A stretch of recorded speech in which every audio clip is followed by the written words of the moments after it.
കൂട്ടുകാർക്കും കർത്താവായ യേശുക്രിസ്തുവിൻ നാമത്തിൽ എൻ്റെ സ്നേഹവന്ദനം.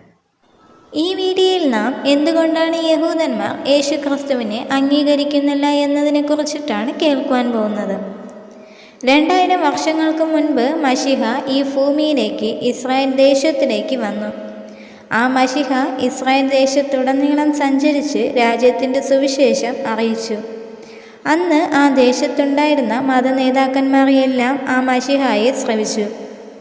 യഹൂദ മത നേതാക്കന്മാർ മാത്രമല്ല, യഹൂദ എന്ന ദേശം മുഴുവനും ആ മശിഹായെ കാണുകയും മശിഹായുടെ വാക്കുകൾ കേൾക്കുകയും ചെയ്തു. എന്നാൽ തിരുവചനം പറയുന്നു, യോഹന്നാൻ 1-ാം അധ്യായം 11-ാം വചനത്തിൽ, അവൻ സ്വന്തത്തിലേക്ക് വന്നു, സ്വന്തമായവനോ അവനെ കൈക്കൊണ്ടില്ല എന്ന്.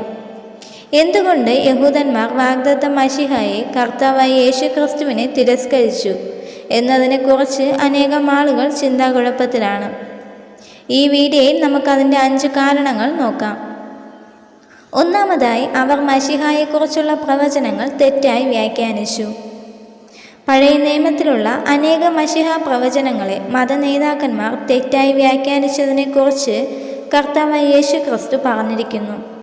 മത്തായി എഴുതിയ സുവിശേഷം 22-ാം അധ്യായം 29-ാം വചനത്തിൽ, അതിന് യേശു ഉത്തരം പറഞ്ഞത്, നിങ്ങൾ തിരുവെഴുത്തുകളെയും ദൈവശക്തിയെയും അറിയായ്ക കൊണ്ട് തെറ്റിപ്പോകുന്നു.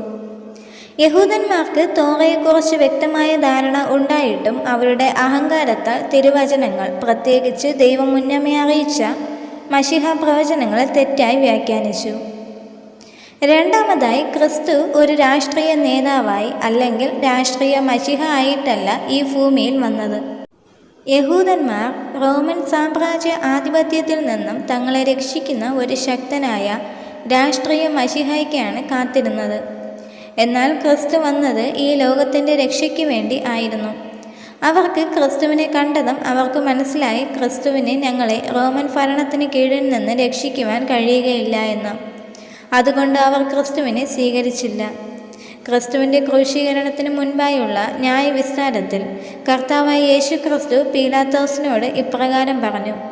യോഹന്നാൻ എഴുതിയ സുവിശേഷം 18-ാം അധ്യായം 36-ാം വചനം, എൻ്റെ രാജ്യം ഐഹികമല്ല.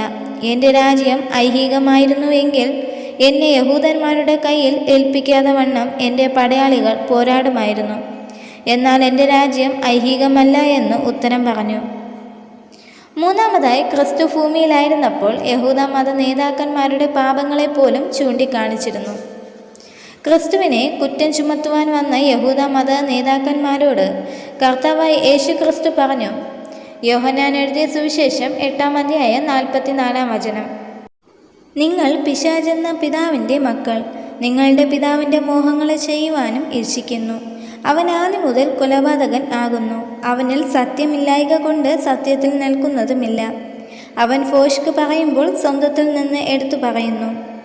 അവൻ ഫോഷ്ക്ക് പറയുന്നവനും അതിൻ്റെ അപ്പനുമാകുന്നു. ക്രിസ്തു അങ്ങനെ കപടമുഖ നേതാക്കന്മാരുടെ മുഖംമൂടി വലിച്ചു കീറിയതുകൊണ്ട് മതനേതാക്കന്മാർ ക്രിസ്തുവിനെ ശത്രുവായി കണ്ടു, ക്രിസ്തുവിനെ തള്ളിക്കളഞ്ഞു.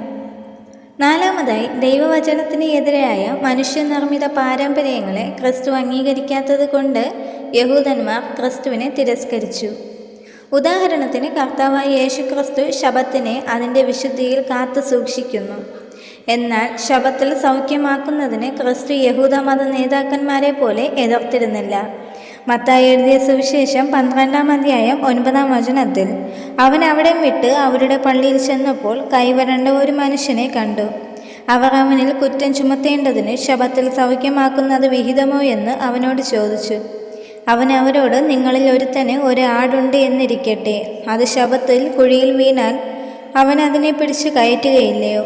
എന്നാൽ മനുഷ്യൻ ആടിനേക്കാൾ എത്ര വിശേഷതയുള്ളവൻ, ആകയാൽ ശബത്തിൽ നന്മ ചെയ്യുന്നത് വിഹിതം തന്നെ എന്ന് പറഞ്ഞു. പിന്നെ ആ മനുഷ്യനോട് കൈനീട്ടുക എന്ന് പറഞ്ഞു. അവൻ കൈനീട്ടി, അത് മറ്റേതുപോലെ സൗഖ്യമായി. 14-ാം വചനത്തിൽ, പരീശന്മാരോ പുറപ്പെട്ട് അവനെ നശിപ്പിക്കുവാൻ വേണ്ടി അവന് വിരോധമായി തമ്മിൽ ആലോചിച്ചു. അഞ്ചാമതായി, ജനങ്ങൾ അവരെ തെറ്റിലേക്ക് നയിച്ച മതനേതാക്കന്മാരെ പിന്തുടർന്നതുകൊണ്ട് അവർ മശിഹായെ തിരസ്കരിച്ചു. ക്രിസ്തു പറഞ്ഞു. മത്തായി എഴുതിയ സുവിശേഷം 15-ാം അധ്യായം 14-ാം വചനം, അവരെ വിടുവിൻ, അവർ കുരുടന്മാരായ വഴികാട്ടികളത്രേ. കുരുടൻ കുരുടനെ വഴി നടത്തിയാൽ ഇരുവരും കുഴിയിൽ വീഴും എന്ന് ഉത്തരം പറഞ്ഞു. പീലാത്തോസ് യഹൂദന്മാരോട് ക്രിസ്തുവിനെ എന്തു ചെയ്യണമെന്ന് ചോദിച്ചപ്പോൾ യഹൂദന്മാർ പറഞ്ഞു. മത്തായി എഴുതിയ സുവിശേഷം 27-20 എന്നാൽ ബറബ്ബാസിനെ ചോദിപ്പാനും യേശുവിനെ നശിപ്പിപ്പാനും മഹാപുരോഹിതന്മാരും മൂപ്പന്മാരും പുരുഷാരത്തെ സമ്മതിപ്പിച്ചു. പ്രിയ ദൈവമക്കളെ, നിങ്ങൾ ക്രിസ്തുവിനെ അംഗീകരിക്കുന്നുവോ അതോ യഹൂദന്മാരെ പോലെ തള്ളിക്കളയുന്നുവോ? തിരഞ്ഞെടുപ്പ് നിങ്ങളുടേതാണ്. ക്രിസ്തുവിനെ സ്വന്തം രക്ഷിതാവായി സ്വീകരിച്ചാൽ നിങ്ങൾക്ക് നിത്യജീവനുണ്ട്.